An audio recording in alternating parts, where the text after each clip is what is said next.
think the storytelling piece is really important. And so, which is why I'm like, ooh, I want to interrupt because I had a former coach that used to say the shortest distance between two people is a story. And we are wired for story. Stories make us remember things better. If you're going to use data, use it in a story because numbers and facts mean nothing without context. And I think you're right, is that so many business books are like, well, what are the bullets? What am I supposed to do? Which I said, I wanted people to do something. It's not that, but even when I am getting coached on doing different things and they're like, yeah, and then have a story. I'm like, no, start with the story.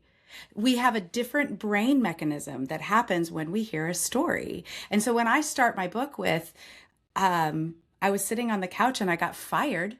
That was my journey to joy. People are like, what? There's a couch, there's a character, there's a conflict, and now suddenly we're in. And that there are so many stories that illustrate what happens at work and what happens outside of the workplace, in our homes, in our communities, that the lesson, it has to have a point. The lesson of the story, the point of the story, you're like, oh, you remember that. One of the best compliments I've gotten from people who have sent me emails or texted is like, I feel like you're talking to me.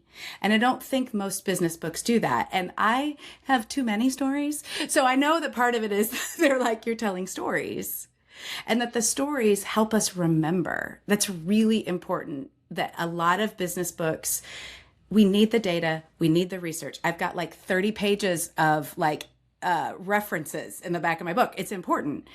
But the stories are what people will remember.